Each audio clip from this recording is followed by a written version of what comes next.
Hujan baru saja reda di kampung kecil di lereng gunung itu. Malam terasa lebih gelap dari biasanya, seolah awan yang menggantung di langit masih menyimpan sisa-sisa derasnya air. Jalanan tanah becek, aroma tanah basah bercampur wangi bunga Kamboja yang menyelinap dari halaman rumah tetangga. Dari kejauhan, suara gemericik air sendang terdengar sayup, menandakan arus sungai kecil masih deras. Doni, pemuda berusia 30-an dengan postur sedang dan rambut sedikit acak-acakan, berdiri di depan rumahnya. Pandangannya kosong ke arah kebun bambu di belakang desa. Matanya sudah tidak seperti dulu. Sejak setahun lalu, setelah malam yang penuh ritual dan mantra, tatapan itu seperti memuat sesuatu yang sulit dijelaskan, campuran takut, penasaran, dan kesepakatan. Di tangannya, ia menggenggam selembar uang kertas 50.000 yang terlihat biasa saja. Namun Doni tahu, uang itu tidak sepenuhnya berasal dari dunia manusia. Uang yang datang tanpa ia bekerja. Uang yang menuntut balasan. Sejak malam itu, Doni tidak lagi hidup sendirian. Di setiap sudut rumah, di setiap bayangan yang jatuh dari cahaya lampu minyak, ada mata lain yang memperhatikannya. Dan anehnya, ia merasa mereka menyukainya. Itulah awal dari segalanya. Awal dari kisah yang menyeretnya masuk ke dalam pusaran pesugihan, santet, susuk, teluh, dan jalan gelap yang hampir tak bisa ia tinggalkan. Malam itu, bulan hanya separuh, cahayanya lemah, seperti enggan ikut menyaksikan apa yang akan terjadi. Jam dinding rumah Jaka menunjukkan pukul 23.47. Doni duduk di tikar pandan, diam, tak mengeluarkan sepatah kata pun. Ia sudah 3 hari menjalani puasa mutih, hanya makan nasi putih dan minum air, sesuai syarat yang diajukan Jaka. Sudah siap, Don? Suara Jaka pelan, nyaris seperti bisikan. Doni hanya mengangguk. Mereka membawa 2 kantong plastik berisi bunga kantil, beras kuning, dan 3 gelas kopi hitam tanpa gula. Ada pula sebatang dupa yang aromanya menusuk hidung sejak dibakar. Langkah kaki mereka menuju kebun bambu di dekat sendang terasa panjang, meski jaraknya hanya 100 meter dari rumah. Begitu sampai di tengah kebun, suasana langsung berubah. Angin yang sejak tadi berhembus, tiba-tiba berhenti. Daun bambu yang biasanya berisik saling bergesekan, kini terdiam. Sunyi. Sunyi yang tebal, sampai suara detak jantung Doni sendiri terasa seperti gema. Jaka menaruh bunga kantil di tanah, menyusun kopi pahit menghadap timur. Ia duduk bersila, mulai melafalkan mantra berbahasa Jawa kuno. Suaranya berat, terputus-putus, seperti mengundang sesuatu yang jauh. Asap dupa membentuk pusaran yang anehnya tetap di tempat, tidak terurai ke udara. Kalau angin berhenti, berarti kita disambut, bisik Jaka. Doni hanya menelan ludah. Beberapa menit kemudian, bau melati merebak, terlalu kuat untuk malam yang hanya diterangi bulan separuh. Doni menunduk, mengikuti instruksi Jaka, jangan menatap ke sekeliling. Dari sudut matanya, ia melihat tanah di depannya mulai basah, lalu perlahan muncul lembaran-lembaran uang kertas. Basah, seolah baru diangkat dari dasar kolam. Tangannya gemetar saat memungut uang itu. Dan saat jemarinya hampir menyentuh lembar terakhir, ada yang menyentuh pundaknya. Dingin, lembut, seperti telapak tangan seorang perempuan. Doni menoleh, hanya setengah. Cukup untuk melihat ujung kain kebaya hijau berkilau, rambut panjang tergerai menutupi sebagian wajah, dan sepasang mata yang memandangnya, penuh rasa suka. Jaka menghentikan mantra, lalu berbisik, sudah. Simpan. Jangan bicara sampai fajar. Namun di telinga Doni, terdengar suara lain, suara perempuan lembut. Kowe wiswani teka, aku seneng karo kowe. Kamu sudah berani datang, aku suka padamu. Pagi setelah ritual, Doni bangun dengan tubuh terasa ringan, tetapi kepalanya berat seperti baru terbangun dari mimpi panjang. Cahaya matahari yang masuk dari celah jendela terasa lebih tajam. Warna-warna di sekitarnya terlihat aneh. Hijau daun di kebun belakang lebih pekat, bayangan di lantai terlihat lebih gelap dari biasanya. Saat ia berjalan ke dapur, kakinya berhenti di depan pintu. Di lantai, tepat di ujung karpet, ada jejak kaki basah. Kecil, ramping, dan mengarah keluar. Ia berpikir mungkin ibunya yang masuk setelah mencuci pakaian, tapi jejak itu dingin ketika disentuh, dan tetap basah, meski udara pagi cukup panas. Seharian itu, ia terus merasakan hal-hal yang tak biasa. Di kios reparasi ponselnya, setiap pelanggan yang masuk, bayangannya selalu sedikit terlambat mengikuti gerak tubuhnya. Ketika ia mencoba memfokuskan pandangan, bayangan itu menoleh kepadanya dan tersenyum tipis. Malamnya, Doni bermimpi. Dalam mimpi itu, ia berada di tepi sendang yang dikelilingi kabut tebal. Dari dalam kabut, muncul sosok perempuan berkebaya hijau, rambut panjang tergerai, kulitnya pucat, matanya berkilau seperti air. Ia tersenyum, lalu mengulurkan tangan. Kowe pinter, ora kesing wani tekan kene. Aku seneng karo kowe. Kamu pintar, tak banyak yang berani sampai sini. Aku suka padamu. Ketika terbangun, telapak tangan Doni berbau melati yang lembut namun menusuk hidung. Dan yang membuatnya kaget, uang hasil servis ponsel yang ia dapat kemarin, yang sudah ia pakai sebagian, kembali ke jumlah semula. Seolah ada yang mengisi ulang tanpa ia sadari. Awalnya ia menganggap itu keberuntungan. Tapi setiap kali ia menghitung uang itu, ia merasa ada tatapan dari sudut kios. Dan setiap kali adzan berkumandang, wangi melati tiba-tiba berubah menjadi bau anyir darah yang samar. Beberapa minggu kemudian, Jaka datang ke kios Doni dengan wajah penuh semangat. Ia membawa kabar tentang peluang besar dari seorang kenalan yang ingin dilancarkan rezekinya lewat jalur yang sama seperti Doni. Kamu sekarang punya daya tarik, kata Jaka sambil menepuk bahu Doni. Penunggu sendang itu suka sama kamu. Kalau kamu ikut bantu, kita bisa dapat banyak. Gak cuma uang, barang, tanah, apa saja. Doni ragu, tapi tekanan ekonomi membuatnya sulit menolak. Malam Jumat, mereka bertemu di rumah kosong di ujung kampung. Rumah itu konon bekas milik seorang saudagar yang dulu terkenal kaya mendadak lalu mati misterius.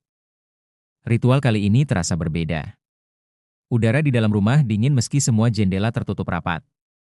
Lilin yang mereka nyalakan sesekali berkedip seperti akan padam. Jaka mulai membacakan mantra, sementara Doni duduk bersila dengan bunga kantil di tangan. Tiba-tiba ayam tetangga berkokok 3 kali berturut-turut, padahal belum lewat tengah malam. Jam dinding yang mereka bawa macet di angka pukul 12. Api lilin membesar lalu mengecil seolah dihisap oleh sesuatu. Kalau bau anyir muncul, itu tandanya disetujui, bisik Jaka.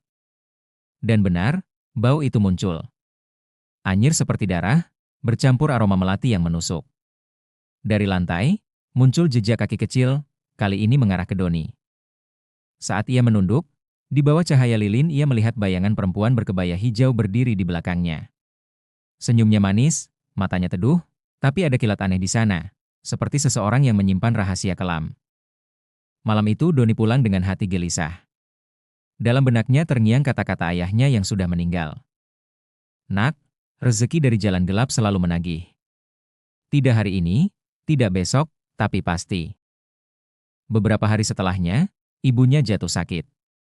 Wajahnya pucat, nafasnya berat, dan setiap menjelang maghrib, ia mengeluh dadanya sesak. Air di kendi rumah mereka cepat berlendir, meski baru diganti pagi harinya. Tetangga yang datang menjenguk berbisik, rumahmu berat, Don. Kayak ada yang numpang.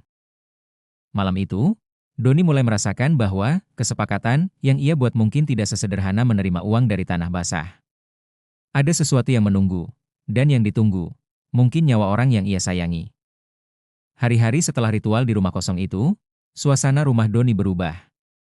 Malam terasa lebih panjang, udara lebih dingin, dan suara-suara aneh mulai muncul. Awalnya, hanya bunyi seperti langkah kaki di dapur setiap tengah malam. Kemudian suara itu berpindah ke ruang tamu, diikuti suara kursi yang diseret pelan. Setiap Doni memeriksa, semua tampak normal, tapi ia tahu, normal hanyalah di mata orang yang tak bisa melihat seperti dirinya. Ibu Doni semakin parah sakitnya. Menjelang maghrib, tubuhnya bergetar, mata berkaca-kaca, dan kadang bibirnya bergerak seolah menggumamkan sesuatu, tapi bukan doa. Ketika Doni menempelkan telinga, ia mendengar suara lirih seperti orang berbicara dalam bahasa yang ia tak mengerti. Air kendi di dapur cepat berubah menjadi lendir kehijauan. Uang di laci kios Doni, jika dibuka malam hari, mengeluarkan bau busuk seperti bangkai tikus. Namun anehnya, saat pagi tiba, bau itu menghilang, dan uangnya kembali normal. Suatu siang, seorang pelanggan tetap, ibu penjual jamu, datang ke kios. Saat ia membayar, tangannya berhenti di atas meja. Ia memandang uang itu lama, lalu berbisik. Nak, uangmu ini berat. Ada yang menumpang. Jangan simpan terlalu lama, nanti nyawamu yang ditagih. Kata-kata itu membuat Doni resah. Tapi Jaka datang lagi malamnya, membawa sesuatu yang dibungkus kain hitam. Saat dibuka, isinya campuran tanah kuburan, paku kecil berkarat, dan helai rambut. Ini penguat, kata Jaka. Biar hubunganmu dengan penunggu itu langgeng. Doni menatap bungkusan itu, tapi di kepalanya hanya terdengar pesan almarhum ayah. Syirik itu lubang hitam. Ditawari bintang, tapi ditagih jiwa. Malam itu, untuk pertama kalinya sejak ritual, Doni sholat tepat waktu. Ia membaca surat Al-Ikhlas, Al-Falah, dan An-Nas sebelum tidur. Setiap kali ia membaca ayat, kursi di ruang tamu terdengar diseret. Ia teruskan bacaannya, meski bulu kuduk berdiri. Ada yang tidak suka. Nama Doni mulai terdengar di pasar dan kampung-kampung tetangga. Ada yang bilang ia bisa membuka jalan rezeki. Ada yang percaya ia punya penjaga. Kabar itu mengundang orang-orang yang datang dengan niat aneh. Suatu sore, seorang pedagang emas datang. Tubuhnya tegap, wajahnya serius. Ia menaruh kantong plastik di meja. Kalau perlu susuk, sekalian saya bawa. Biar dagangan saya laris, katanya sambil tersenyum tipis. Doni menolak halus. Pedagang itu tak berkata banyak, tapi saat meninggalkan kios, ia melempar tatapan tajam dan berkata, "Nanti kamu menyesal." Sejak hari itu, kejadian aneh semakin sering. Kaca kios Doni retak sendiri di tengah malam. Ponsel pelanggan yang baru diperbaiki mendadak mati total tanpa sebab. Ada yang menuduh Doni nakal, merusak barang. Ada pula yang bilang itu ulah pesaing yang mengirim teluh. Malam-malamnya semakin berat. Kadang ia melihat bayangan perempuan berkebaya hijau berdiri di depan cermin kamar. Wajahnya cantik, tapi matanya menyimpan amarah. "Kowe orai eso ninggal aku," bisiknya lirih. "Kamu tidak bisa meninggalkanku." Suatu malam, Doni memberanikan diri bicara pada udara kosong di sudut kamar. "Kalau kau benar suka padaku, lepaskan aku. Aku ingin jalan yang halal." Jawabnya datang di mimpi. Perempuan itu duduk di tepi sendang, bibirnya merah, matanya basah. "Aku ora seneng dibuang. Aku tidak suka dibuang." Di belakangnya, ada sosok-sosok lain. Wajah tertutup kain putih, mata berkilat, dan senyum yang tidak sampai ke mata.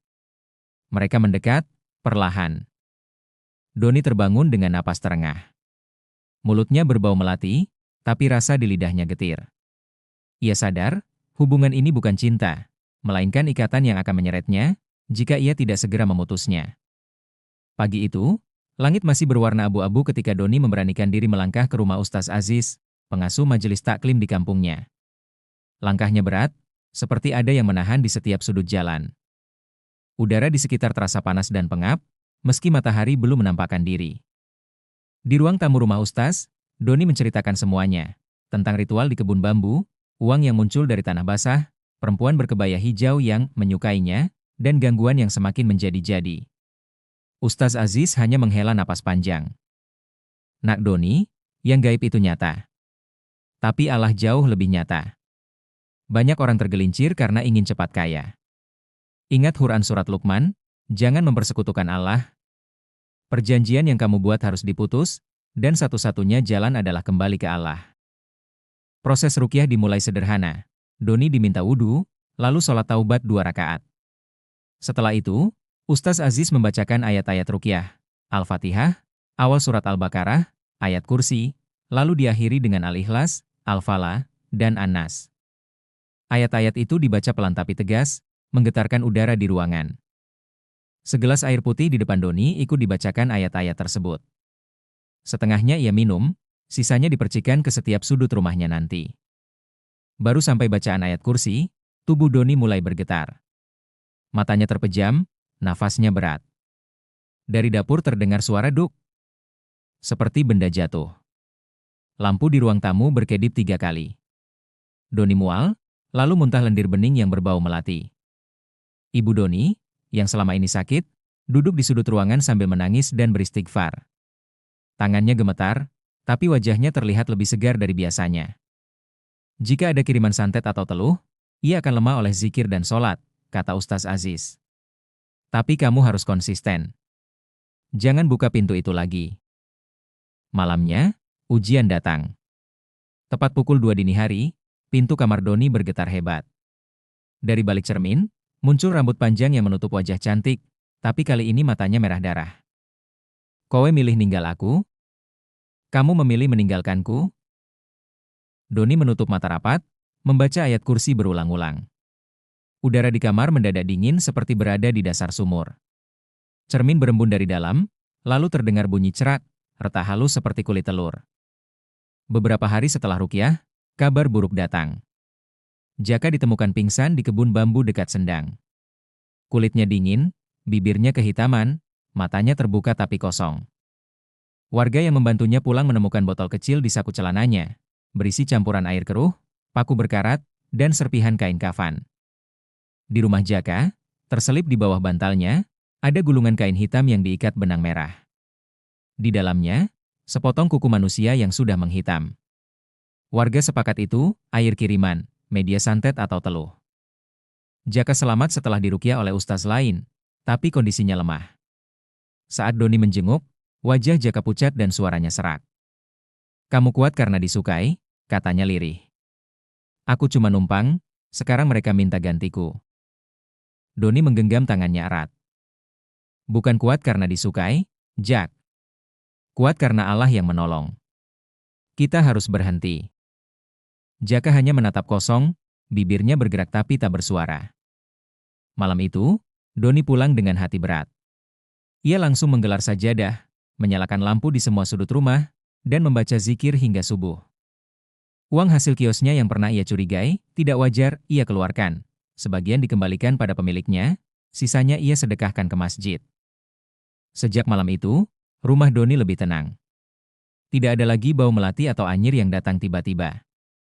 Namun ia tahu, di luar sana, mereka belum sepenuhnya pergi. Mereka hanya menunggu celah. Dan Doni bersumpah, celah itu tidak akan pernah ia buka lagi. Hari-hari setelah Jaka jatuh sakit terasa berbeda. Rumah Doni tidak lagi dipenuhi wangi melati atau bau anyir darah menjelang maghrib. Malam-malamnya lebih sunyi, tapi bukan sunyi yang menakutkan, melainkan sunyi yang tenang, seperti kampung di masa kecilnya. Ia mulai membiasakan rutinitas baru, sholat tepat waktu, membaca zikir pagi dan petang, menyalakan lampu di semua sudut rumah menjelang maghrib, dan memperbanyak sedekah. Semua bunga kantil, dupa, dan benda-benda sisa ritual ia kumpulkan, lalu dibakar di halaman belakang setelah membaca doa. Suatu malam, ketika ia sedang membaca Al-Ema surat, angin bertiup kencang dari arah kebun bambu. Tirai jendela terangkat, dan di ambang pintu kamar ia melihat siluet perempuan berkebaya hijau. Wajahnya tak seterang dulu, matanya tak lagi berkilau, dan senyumnya terlihat seperti senyum yang terpaksa. Kowe benar-benar ninggal aku, suaranya lirih, nyaris tak terdengar. Kamu benar-benar meninggalkanku? Doni menatapnya lama, lalu menjawab pelan. Yang aku cintai adalah Allah. Aku tidak akan kembali. Siluet itu menunduk. Angin berhenti. Dan perlahan, sosok itu memudar, seperti embun yang tersapu cahaya matahari pagi. Doni menarik napas dalam-dalam. Ia tahu, ini mungkin bukan pertemuan terakhir mereka, tapi ia juga tahu pintu itu kini tertutup rapat, diikat dengan doa dan keimanan. Beberapa bulan kemudian, kehidupan Doni berjalan normal. Kiosnya tidak lagi ramai seperti saat penjaga itu masih mengiringinya, tapi rezeki yang datang terasa ringan dan berkah. Ibu Doni pulih, bisa kembali berjualan kue di depan rumah. Kabar tentang Jaka tersebar, ia jarang keluar rumah, sering termenung di teras, dan sesekali berbicara sendiri. Warga bilang, ada saat-saat Jaka seperti berbicara dengan seseorang yang tidak terlihat. Beberapa orang menganggapnya terkena tarikan balik dari perjanjian yang dulu ia buat. Doni tidak lagi menghakimi. Ia hanya sesekali datang membawakan makanan dan mengajak Jaka ikut ke majelis taklim. Sebagian undangan itu diterima, sebagian ditolak. Kisah Doni mengajarkan satu hal, setiap jalan pintas menuju kekayaan yang melibatkan dunia gaib adalah pintu yang sulit ditutup kembali. Pesugihan, santet, susuk, dan teluh mungkin memberi hasil cepat, tapi ia menagih dengan cara yang tak terbayangkan, kadang nyawa, kadang keluarga, kadang ketenangan batin. Islam mengingatkan bahwa semua pintu rezeki yang halal selalu terbuka, meski jalannya terasa lambat. Seperti firman Allah dalam Quran Surat Al-Jin ayat 16. Dan sekiranya mereka tetap berjalan lurus di atas jalan itu, agama Islam, benar-benar kami akan memberi minum kepada mereka air yang segar. Bagi Doni, air segar itu adalah hidup yang bebas dari rasa takut dan bebas dari hutang budi pada sesuatu yang tak pernah benar-benar memberi, selain Allah. Dan bagi kita, kisah ini adalah peringatan. Hati-hati terhadap tawaran yang terdengar terlalu indah untuk menjadi kenyataan, sebab di dunia gaib, tidak ada yang gratis.